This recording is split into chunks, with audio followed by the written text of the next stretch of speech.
Hi, everybody. Dave here from Informed American. Did the Pennsylvania Supreme Court just hand the election to Joe Biden? That's the topic for today. We got a story here from Informed American. Here, Rodney wrote up this ruling just came down yesterday afternoon. And here at InformedAmerican.com, the 2020 election extension begins. Pennsylvania will accept mail-in ballots 3 days after the election. Okay, let's just sit on that for a moment here. So we have an election November 3rd, Tuesday. And now with this ruling, a key swing state, a state that President Trump won in 2016, now they're going to be counting mail-in ballots through Friday after the election. This is just, on many levels, this is just very disappointing and angering, I think. I just don't get this at all. But let's go back to the story here real quick. The furious fight over mail-in ballots and dragging out the election has already begun, even though the election is more than 40 days away. The Pennsylvania Supreme Court ruled that state officials can accept mail-in ballots up to 3 days after the election, so long as they were mailed by Election Day, as evidenced by a postmark. The court made the ruling to give officials leeway to deal with what is expected to be an avalanche of mail-in votes this year. Of course, this brings up the problem that some ballots aren't postmarked. Well, then what? Well, the state already had a taste of these issues surrounding mail-in voting during its primaries in June, and the deluge of mail-in votes put off finalizing elections by days and weeks. And we got another story here from the Morning Call. In win for Biden, yup. Yes, exactly. Supreme Court extends mail-in ballot mail-in ballot deadlines to 3 days after Election Day. It says not only did they extend the deadline, they did something else as well. They knocked off Green Party candidate Howie Hawkins from the ballot in Pennsylvania. And I actually, if you didn't catch this, just a couple of weeks ago, I actually interviewed Green Party candidate Howie Hawkins here on InformedAmerican.com and on our YouTube page. Maybe I'll put a link to that interview if you're interested in checking that out. I also interviewed Constitutional Party nominee Don Blankenship, so maybe I'll put the links to both of those if you want to check those out.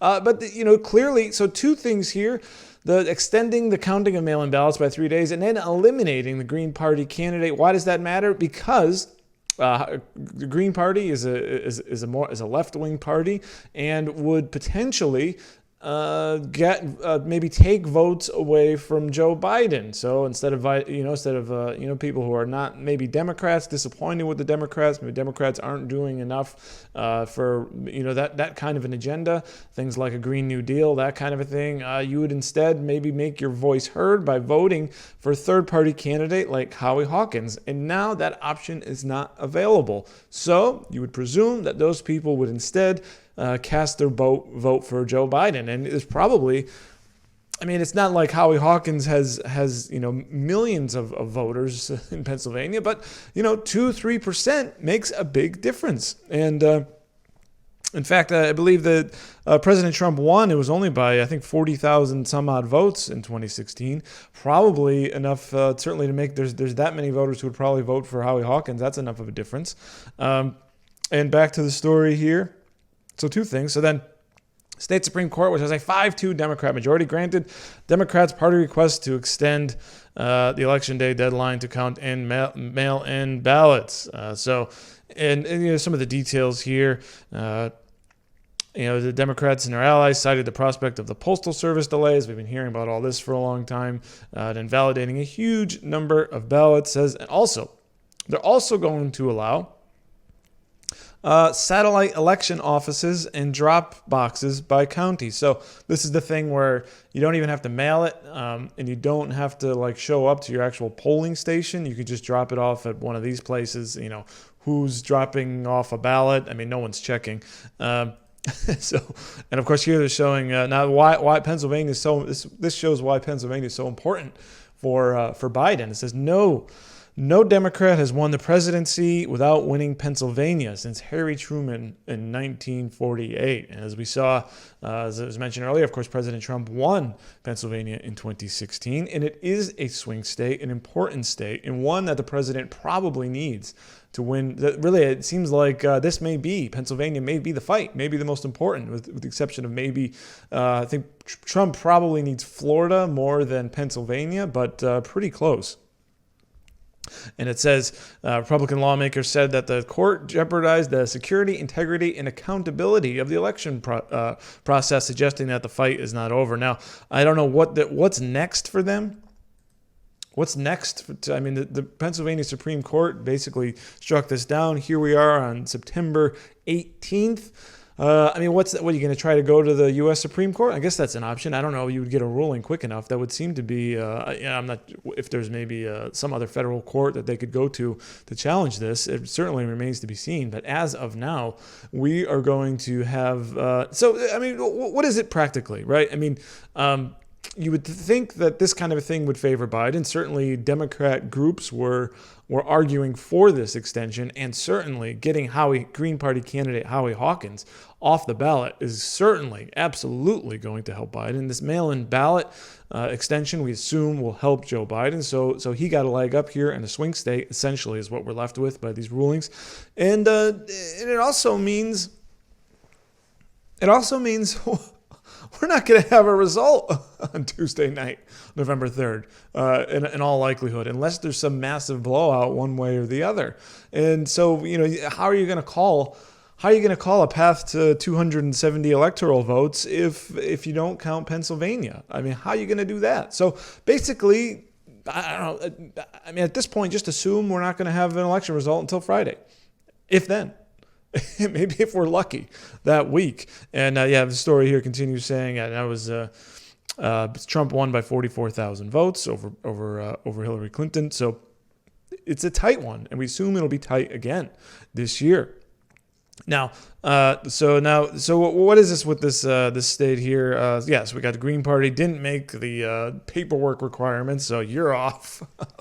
And now one thing here is that they did the other item here is this poll watcher law. So as I've talked about here, I think earlier in the week, how the president is going to try to deploy poll watchers to try to count, try to combat fraud. There was that consent decree that the Republicans were held to since 1980. That has now expired. So, and as I mentioned, the reason why on one side they say there's no evidence of voter fraud, that's because the Republican Party signed a consent decree to not challenge or to not make allegations of voter fraud. So it's very hard to have fraud when no one's challenging it. And that is all about to change this year in this cycle. And this thing here about poll watchers, now that the rule or the law is that the poll watcher must live in the county at the polls that they're watching. So you can't bring in someone, a non-resident, in other words, to watch a poll outside of their resident county. So everyone has to be local. So that may, I guess, would the Trump campaign is trying to mobilize people maybe from different areas or something like that. So that was the fight. So there we are, guys. So don't count on election night to be decided on Tuesday. We've been hinting towards this, but as more of these decisions come down, just says, Pennsylvania now, in all likelihood, unless there's a blowout in that state wherein, say, either Biden or Trump have such a large lead that the perspective, I guess the amount of ballots that they considered that are going to come in wouldn't count enough to sway the election. But I think they're probably just going to wait and not call it. So this election now is setting up to just go on and on and on and not have a winner declared. And all these potential shenanigans. I'm not even saying that it's going to happen, but it just opens up the potential. It just seems the whole system. This whole thing going on with the election this year, it just seems non-credible. How are you going to put your confidence in these results? And why? Why would you allow a mail-in ballot to even be postmarked on the same day as the election? Why would you allow that? Everything in my world, as I'm sitting here, and I'd love to know what all of you think here before we get out of here, what you think of this ruling. Does it help Joe Biden's chances to win the election? What do you think of this idea that a massive swing state like Pennsylvania is looking like it won't be called until Friday, if even then? The anger and the chaos, the uncertainty surrounding this process. What do you think of that? But also, what do you think of my idea? My basic set of rules here is that a mail-in ballot should be mailed postmarked, I'd say a week minimum before the election. You know what? And if you're that undecided, well then wait. There is a deadline, which is the election day, which it should be, presumably. In a sane world, the deadline would be election day. And if you haven't decided a week out, I don't buy that there are all these undecideds out there. I think most people have already made up their minds. I think most people made up their minds months ago. But if you really can't decide, I don't know, Biden or Trump, man, this is a really, I just can't figure it out. Well, sorry, you missed my mail-in postmark deadline. Let's call it a week or even 2 weeks before election day. And if you're not decided by then, well, then you got to walk your butt to the polling place and pull that lever, metaphorically, or push that button, whatever it's like there. Sorry, you just got to show up to the poll and vote. If you can go out into a store, if you can go out to a grocery store, if you're out there living your life, you can go out and vote. It's not any less safe. I could see people wanting to avoid the crowds or potential maybe even some chaos going around in the election at your local polling place, particularly if you live in a city, if you're afraid of like demonstrations or whatever. But that's the process, guys. Everything in my world, everything has to be postmarked a week or two out, sent, mailed, and everything has to be counted on election day. Now, there's a thing here. There's like 8 more states now that have now allowed to count afterwards. I don't have those in front of me. I don't think there is. I think Pennsylvania would be the biggest one, I believe, in terms of impact on the election in a swing state. Have it mailed in early and have it all counted by election day. And I'm sorry if a ballot comes in on November 4th, sorry, it's late. You missed it, buddy. It's done. We're not counting it. We need some election integrity. We need some consistency here. We need to have some level of trust in the system and it needs to be credible. And my final words here is the uncertainty surrounding this election is astounding and unacceptable for the United States of America. We are in this battle, and no one now. Basically, it's setting up to the thing where no one's gonna honor the results of this election on either side. Well, on one side you'll take it if you're on the left and Biden wins, and you'll take it if you're on the right, or if you're a Trump supporter and he wins ostensibly. But the other side, no matter what, could you imagine with all these shenanigans, Biden wins? Are you guys going to be?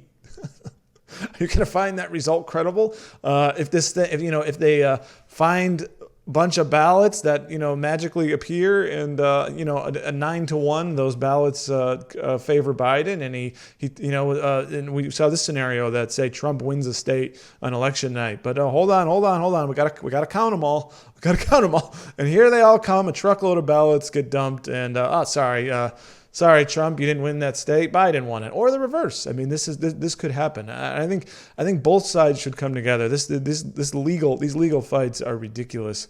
Trying to delay and extend the counting of ballots is absolutely unacceptable here in the United States of America in 2020. We can do a lot better than this. Well, I'd love to know what you think about this. Go ahead and comment down below. If you're watching here on Facebook, hit the like button. Please share this video with your friends. If you're watching on YouTube, also please hit the like button and subscribe to this channel. And then head on over to informedamerican.com where you can get real smart news. Thanks so much for watching.